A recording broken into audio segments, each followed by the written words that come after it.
Everyone. तो આજનો પ્રશ્ન છે સંપાતપણાનો સિદ્ધાંત। સંપાતપણાનો સિદ્ધાંત ક્યારે વાપરવામાં આવે છે જાણીએ।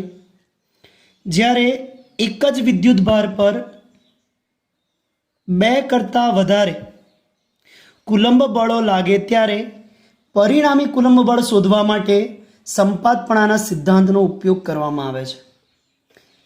આકૃતિમાં દર્શાવ્યા પ્રમાણે અહીં धारो के Q1 वीजभार पर Q2, Q3, Q4 અને આવા असंख्य Qn જેવા विद्युत भारोना कारणे Q1 पर लागतुं बळ शोधवुं होय तो संपातपणाना सिद्धांतनो उपयोग करवो पड़े। अने संपातपणाना सिद्धांतमां कूलम्बना नियमना सदिश स्वरूपनो उपयोग थाय छे। धारो के Q1 वीजभार है जेनो स्थान सदिश उगम बिंदुना सापेक्ष में R1 पसंद करिए। Q2 वीजभार नो स्थान सदिश उगम बिंदुना सापेक्ष में R2 पसंद करिए। अने तेवी ज रीते विद्युत भार Q3 नो स्थान सदिश उगम बिंदुना सापेक्ष में R3 पसंद करिए। धारो के तमाम विद्युत भारों कोई समतल में है, अहीं समतल XY पसंद करिए तो Q1 वीजभार पर Q3 वडे लागतुं बळ जेने F1 3 वडे दर्शावीए तो कूलम्ब बळ F13 नी दिशा Q3 थी Q1 तरफ रहे। तेवी ज रीते Q2 वीजभार वडे Q1 पर लागता बळनी दिशा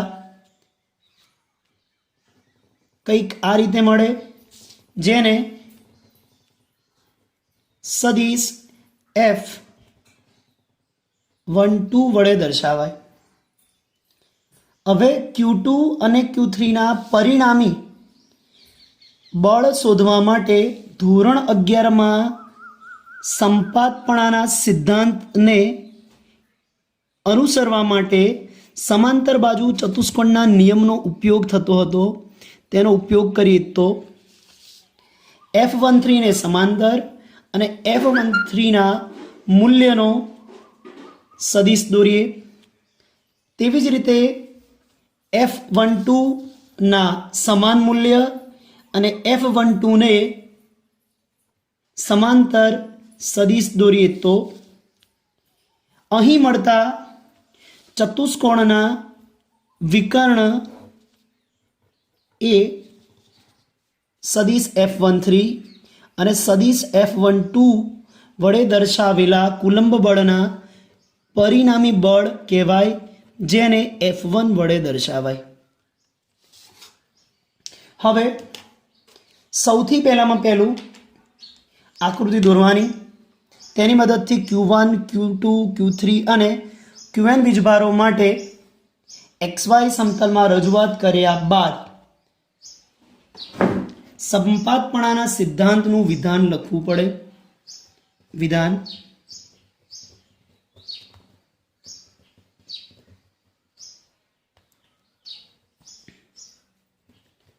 बे करता વધુ વીજભારોના બનેલા તંત્રમાં કોઈ વીજભાર પર लागता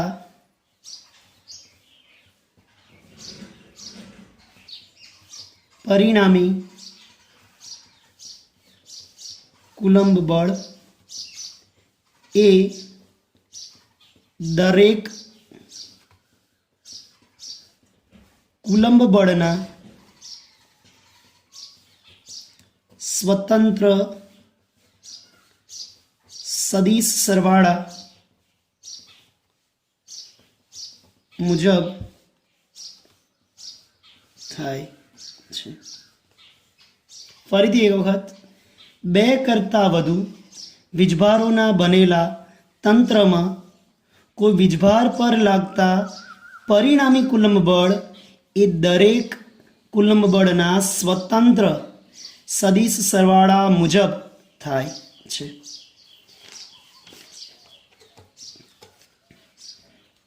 હવે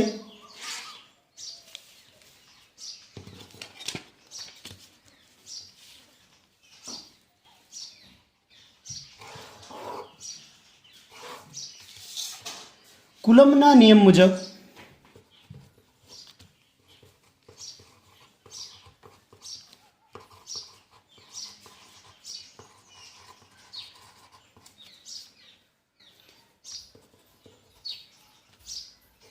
F12 is equals to K Q1 Q2 છેદમાં R12 સ્ક્વેર અને સદિશ F12 દિશામાંનો એકમ સદિશ R12 જેને પરિણામ નંબર 1 કહીએ. તેવી જ રીતે સદિશ F13 is equals to K Q1 Q3 R13 square એકમ સદિશ R13 જેને પરિણામ નંબર 2 કહીએ. તો આવા બે વીજભારો Q1 અને Q2 અને Q3 વડે Q1 પર લાગતા પરિણામી બળ માટે, તેથી આ બે વીજભારો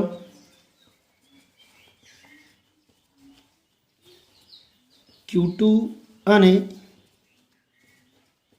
Q3 વડે Q1 પર લાગતા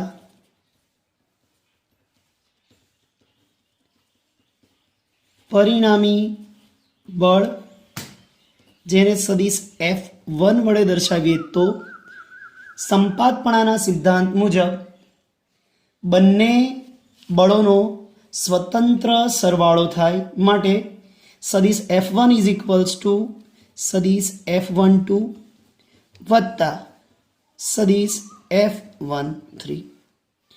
કિંમત મૂકીએ K Q1 Q2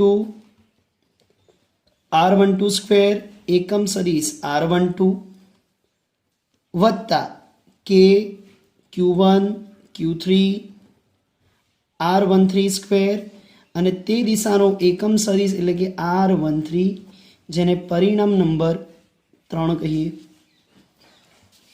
ધારો કે આવા બે નહીં પરંતુ અસંખ્ય વિદ્યુતભારો હોય ત્યારે લાગતું પરિણામી બળ શોધવા માટે, ધારો કે આવા અસંખ્ય બળ લાગે છે. આ પરિસ્થિતિમાં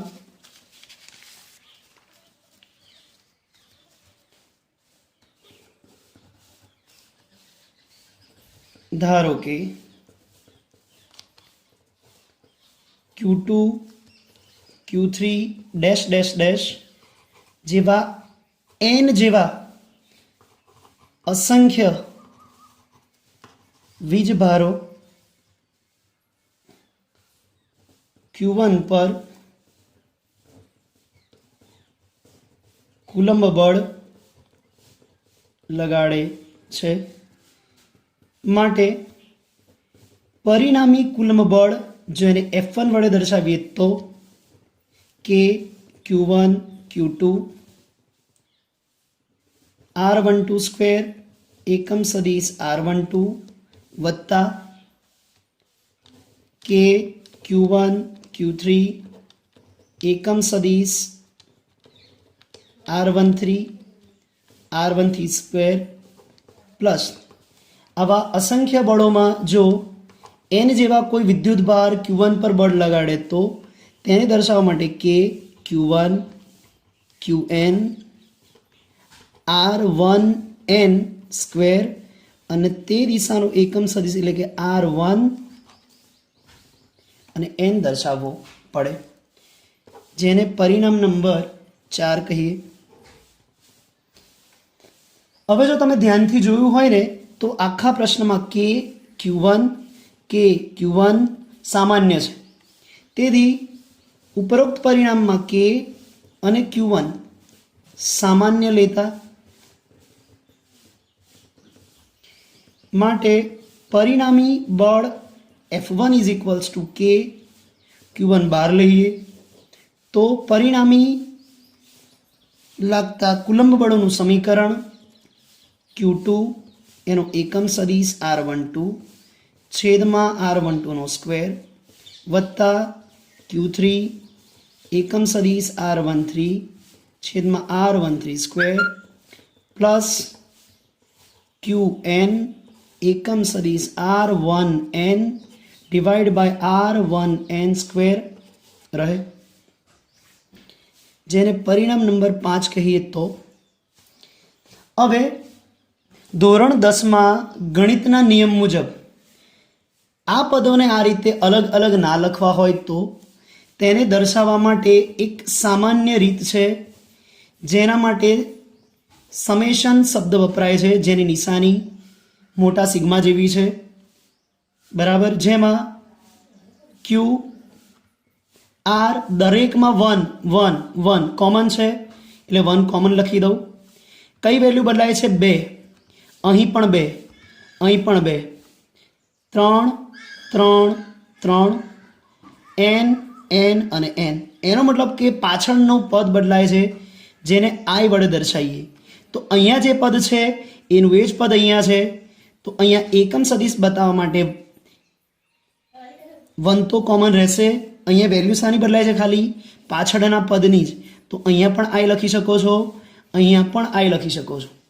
કિંમત પાછળના પદની બદલાય છે ક્યાંથી? 2 થી લઈને n સુધી, માટે i બરાબર 2 થી લઈને i બરાબર n સુધી, જેને પરિણામ નંબર 6 કહી શકાય.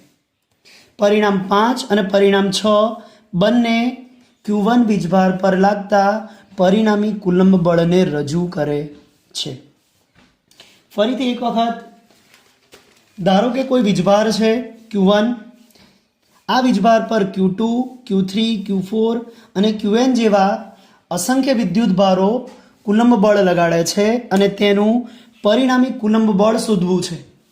આ પરિસ્થિતિમાં સંપાતપણાના સિદ્ધાંતનો ઉપયોગ કરવામાં આવે છે. સૌપ્રથમ Q1, Q2, Q3 દરેકની આલેખાત્મક રજૂઆત કરવી પડે. ત્યારબાદ વિધાન લખવાનું છે. વિધાન યાદ રાખવું સરળ છે. 2 કરતાં વધુ વીજભારોના બનેલા તંત્રમાં કોઈ વીજભાર પર લાગતા પરિણામી કુલંબ બળ એ દરેક કુલંબ બળનો સદિશ સરવાળો થાય છે. ત્યારબાદ ધારો કે તમે સદિશ F12માં પ્રથમ વીજભાર પર બીજા વડે લાગતું બળ શોધવું હોય તો F12નું સમીકરણ લખવું પડે. પ્રથમ વીજભાર પર ત્રીજા વીજભાર વડે લાગતું બળ શોધવું હોય તો F13 સમીકરણ લખવું પડે. આ બંનેનું પરિણામી બળ જેને F1 વડે દર્શાવીએ તો સંપાતપણાના સિદ્ધાંત મુજબ પરિણામી કુલંબ બળ એ સદિશ F12 અને સદિશ F13નો સદિશ સરવાળો બને, જેને પરિણામ 3 વડે દર્શાવેલ છે. ધારો કે આવા અસંખ્ય વિદ્યુત ભારો હોય અને Q1 પર બળ લગાડે ત્યારે એ દરેકના કુલંબ બળનો સ્વતંત્ર સરવાળો કરેલ છે અહીંયા. ત્યારબાદ જે વીજભાર પર કુલંબ બળ લાગે છે જેને સામાન્ય લઈએ તો અંદરના પદોમાં Q2 સ્થાન સદિશ R12 નો વર્ગ અને એકમ સદિશ R12 પ્લસ આવા Qn R1n સ્ક્વેર અને એકમ સદિશ R1n જેવા પદો રહે છે. ધ્યાનથી જોવામાં આવે તો 2 થી લઈને n સુધીની કિંમત બદલાય છે, તો એને i વડે દર્શાવીએ. માટે સમીકરણ મળે સદિશ F1 ઇઝ ઇક્વલ્સ ટુ કે Q1 sigma i is equals to 2 થી લઈને n સુધી બદલાય. જે બદલાય પદો તેને i વડે દર્શાવીએ તો Qi R1i અને એકમ સદિશ R1i જે વિદ્યુત ભાર Q1 પર લાગતા પરિણામી કુલંબ બળને રજૂ કરે છે. Thank you.